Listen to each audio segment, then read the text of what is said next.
Welcome to the Speaking Podcast. You can find all our episodes on speakingpodcast.com. We're also on BitChute and YouTube, and you'll find the links in the podcast description. We also have 4 other podcasts: The Awakening, Learn Polish, Meditation, and the Crypto Podcast, and all can be found on roycon.com. Today, my guest, former Amazon executive, author of 3 books, maybe more, not sure, but I know of 3. Please welcome John Rossman. Roy, great to be here. It is 3 books, yes. So I always like and a newsletter, which is important. I want to touch on that as well. But you might because I've just mentioned author and executive of Amazon, but you've obviously done a lot more. So you might introduce yourself to the listeners. Sure. John Rossman. The books I've written, it's the Amazon Way series. So the most recent one is the Amazon Way, Amazon's 14 leadership principles. I was at Amazon a long time ago, so I was there from early 2002 through late 2005. I launched the marketplace business at Amazon, so that's third-party selling at Amazon.com. Today, that's over 58% of all units shipped and sold. And then I left Amazon in late 2005, and I work with clients on their digital strategy and digital transformation. And I live in Seattle, Washington, and it's great to be here. Excellent. I've seen, I don't know, was it from your website, but I've seen you on stage, and I can tell that if you're going around talking about Amazon, it's not scripted. It comes from the heart, because I could just see a natural flow, which I love. I love that in a speaker. But I'd love to know your journey from getting into speaking. Yeah, absolutely. So when I left Amazon in late 2005, I was a partner at a management consulting firm. It was about 6 years after I left Amazon, and I was working at the Gates Foundation.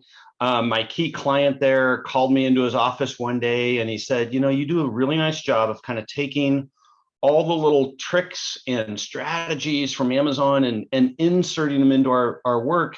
And I think you ought to write a book about it. And, I had never even thought about writing a book. And the smartest thing I ever did was I said, great, but you're working with me on it. And he is a journalist by background, and editor and everything. So he's been the perfect business partner on this. And so that kind of started the journey of writing the books.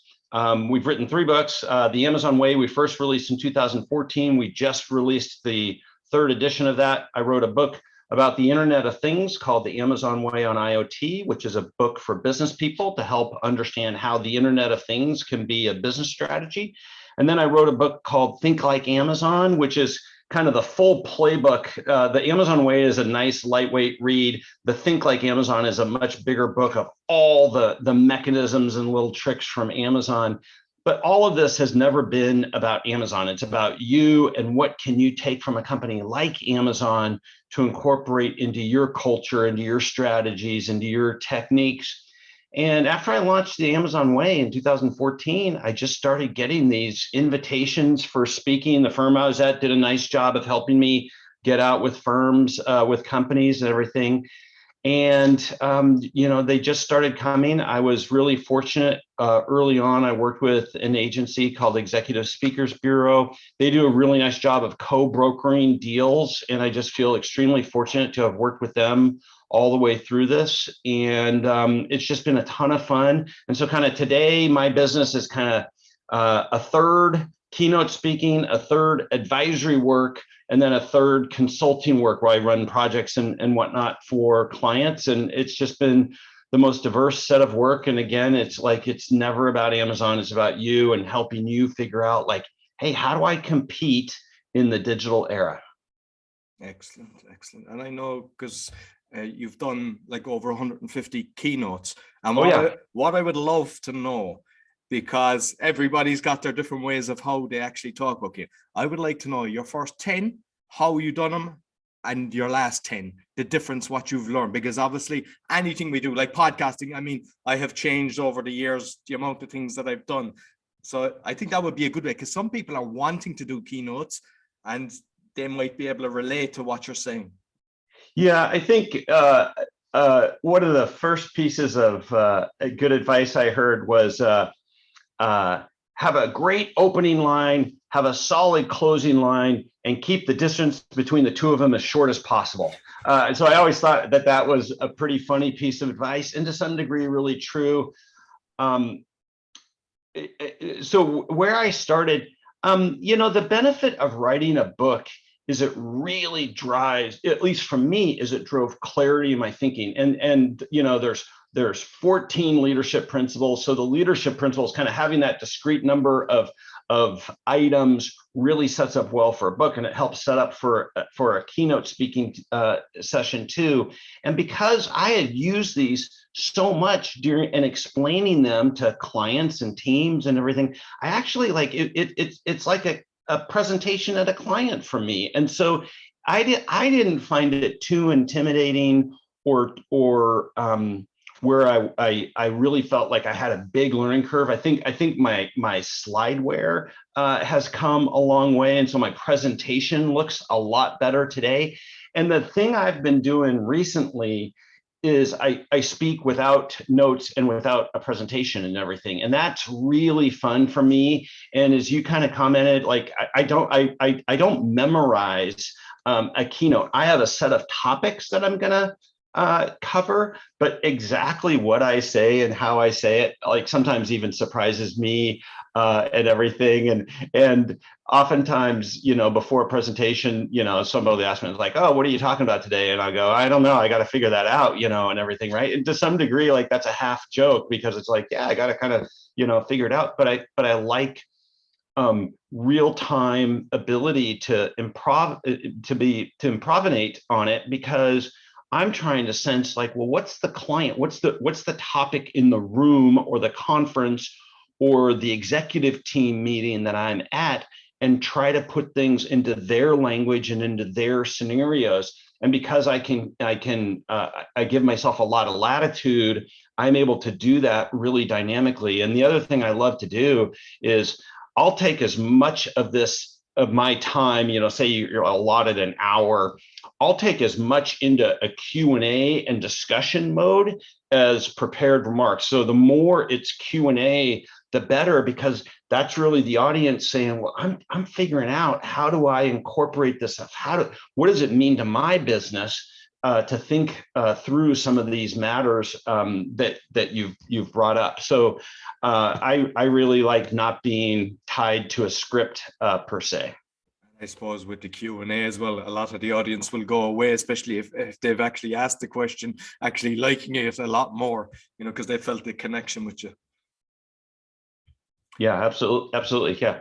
And do you have any kind of warm-up kind of ritual that you do before you go on stage? Because some people, they're grand, they just go out. I've seen people pace in the hall as well. Yeah, the key thing for me is I just like to be quiet and everything. So I don't like being, and sometimes you are, and that's fine and everything, but I don't like where I'm having to have conversations beforehand. I like to be kind of quiet, kind of get in the zone, have my thoughts to myself. That's helps me out. Other than that, I don't sing any warm-up songs or anything like that. But just being quiet is kind of what's helpful for me, and that's it. Okay, cool. And I know you do workshops as well, so you might. Yes, sir. Are they? How long are they? Do they vary 2 hours, half day? And how do you structure them as well? Yeah, so again, it can be very custom. A day is probably, to really do a workshop, is probably the shortest, but I've done up to 3-day kind of master classes and whatnot. And what we're typically working on is a set of exercises to help think through, like, what's their digital strategy or their transformation, or what are the opportunities from a customer experience or business model standpoint.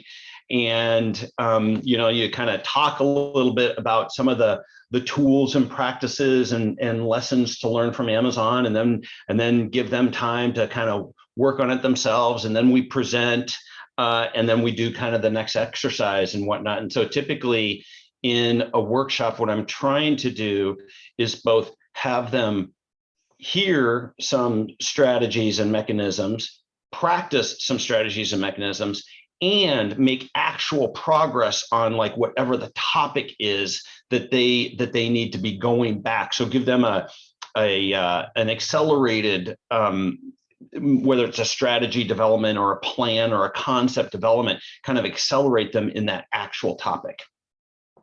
No, brilliant. And I see, like, you were featured in the New York Times, CNBC, and probably others. Was that based on being the author, or was it because of your position in Amazon? It was based on being an author, but it's really based on Amazon, right? And so and Amazon is, to me, and I think, this is an opinion, so it can be argued, right? I think it's the most interesting company in the digital era. And it's the most interesting company in the digital era, partially because of what they do, but I think it's more because of how they do it, right? Like, what is their culture? How does management work? And I've captured that story, and it's industry agnostic, right? And it scales. You can use it as a person, you can use it as a team, you can use it as an enterprise. And so that how they go about, we can call it culture, but it's really the habits of what management does. That's the story I've tried to capture. And I've just been so fortunate that I was able to be at Amazon. I always comment on, like, I paid attention in class for the first time, and got to capture that story. And now I've had the opportunity of tuning it and practicing it in every other context, because it's one thing to kind of know something. It's another thing to know, how do I apply it in different circumstances? And I've had the opportunity to really, practice and hopefully refine that ability over a long period of time. But really, like, I just think the world is fascinated by Amazon, and that's really helped create the opportunity I have. Okay, excellent. And I suppose let's delve into your latest book. You might kind of talk about some of the chapters and what's covered in it.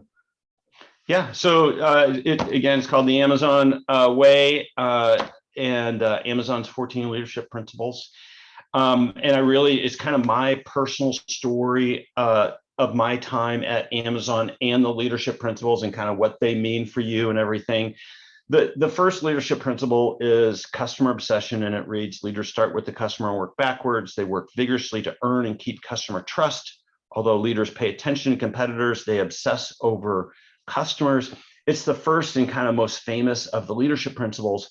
And the mistake that some companies make is that they think, like, well, all we need is customer obsession. Like, no, you need to have multiple tools and know how to use them in different moments.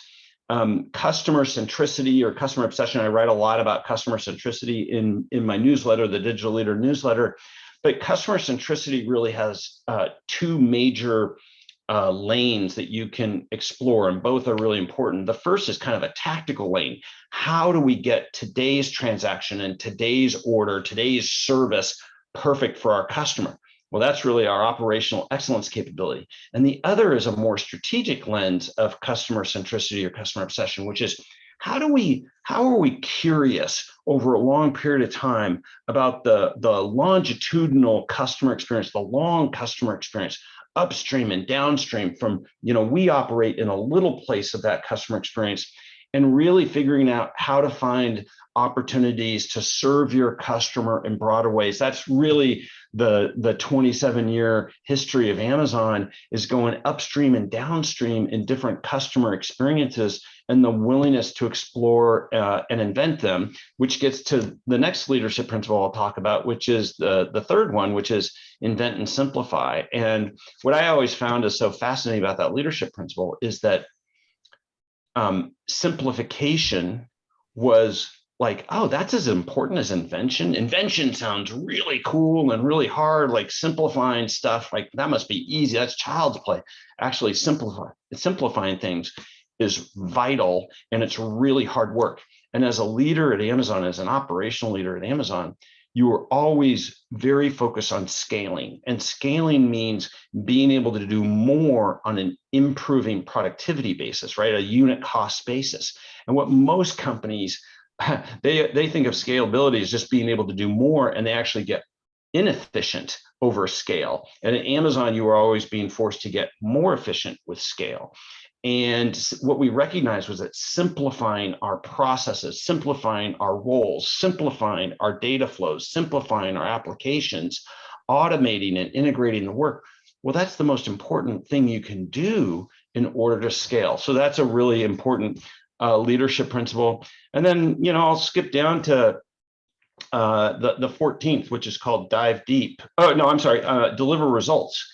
And it talks about that leaders focus on the key inputs for their business and deliver them with the right quality and in a timely fashion. Despite setbacks, they rise to the occasion and never settle. Well, the story to get out of that is that most companies and most teams, when they're planning, what they spend most of the time on is outputs, right? Like, well, how many units, what's the revenue, and things like that. Those are things that come out of your work, and you have less direct control on those, versus debating more time and writing out what are the inputs, what are the things I need to do, test, what are my risks, what are the things that I can put into my control in order to achieve those outputs. And so at Amazon, you spend much more time writing and debating your plans, and especially the focus on the inputs that you're going to get there versus the outputs. So those are a few of the tidbits and the mechanisms, the tools that you get out from a company like Amazon. And like when you're kind of simplifying, having systems in place, what's the best way of getting employees to get on board that? Because obviously if it's automated, that's a different thing. But when you need the employees' input, what's the best strategy for that? Consistent and simple and honest communication. Like that's always the tool of bringing people along and being able to, be transparent. And if you start that early and you're consistent about it, you're going to build the right environment and the right tools to bring people along relative to those changes. And I think it's a really important aspect of, creating an environment where, our job is change, right? And that means we get to change along with it. And so if you create a culture that admires fungibility means the ability to do multiple things, right? Versus just doing one thing, then you create the environment that lets you evolve how work happens, and not be locked into specific places and time. And so, communication is the most important tool we have as leaders. And that's both written and verbal, keeping it simple, keeping it direct, keeping it honest, and keeping it consistent. Excellent. And have you done the audio of the books? Yeah, great question. I did not. I recorded the first chapter in a couple of them, but then a professional voice actor did the rest. That's really hard to do. It's funny the way I read. I don't read words. I read sentences. And so I sometimes will switch a word when I'm reading something out loud. And, the rule is when you're reading a book, like you have to say exactly what is written. You like, I don't know whether it's a legal stipulation or just the ethics of it or whatever, like you can't. And so I have a real hard time doing that because that's not the way I read content. And so, no, I will not be pursuing a role as a voice actor. And with the newsletter then that you do, the digital leader, the weekly. Yep. So you might tell me a bit about that. And did that lead to parts that were put into the book then as well? Yeah, so I started this newsletter just about a year ago. It's called the Digital Leader Newsletter. You can find it at Substack. You can sign up for free. You can pay me if you want to, but you can sign up for free. And it's a newsletter for change agents, right? So people who are trying to create change in their lives and in their companies. And each week I try to give a pithy little tool or technique that they can put to work. And it really gives me the vehicle. It's been such a great tool and vehicle for me because I get to explore things broader than just from Amazon. So I borrow from much broader topics than just Amazon. It lets me try out messages and techniques. A book is a tough place to try things out, right? It's not a great experimentation platform, and it lets me, keep in touch with people on a pretty lightweight basis every week and everything. And so the Digital Leader Newsletter, it's been a ton of fun. I get great feedback from it, and it's just this great habit of forcing me to write something specific, complete, hopefully of high quality each and every week. And yes, at some point, some of that stuff may roll into another book. Oh, excellent. And when like, because you do the speaking, you're the author, do you, when you're marketing yourself, do you combine them all together? Is everything the one thing? And what's your kind of call to social media? Because I'm very curious lately, because there's so much social media out there, and I know you've got a big Twitter account, and I'm not sure about the other one, but like, what's your call on that? Yeah, I probably downplay a little bit all the social media. LinkedIn is probably the one where I'm most active, and I don't overdo it. Twitter a little bit, and what I really just try to kind of, everything is kind of like under the Amazon way, seems to be the easiest kind of structure to put it all under. But what I try to be consistent about is, like, it's not about Amazon, it's about you. And I'm helping to I'm trying to help you compete in the digital era. And that seems to get the job done. No, excellent. So when you're kind of trying to help a leader get innovation in a company, what way would you go about it? Well, I mean, you really have to understand the circumstance. Like I believe that, prescription without diagnostic is malpractice, right? Like, when you are really like, okay, we're gonna help you accomplish something, recommendations before we understand the situation is really, I think, malpractice, because it depends, right? Like, you have to understand, like, what's the situation, what are your goals, what's the heritage you come from, what are the good things that you want to build on. I really like this concept of kind of shrink the change, right? Like, how do you get the most done with the least amount of change in an organization? That's the surest path towards success. And so I spend a lot of time talking and listening and asking calibrated questions, and then studying the environment, both internally and externally, especially on innovation. You really need to understand their customers and what are the opportunities to serve their customers a new way. But at the end of the day, innovation is a systematic process.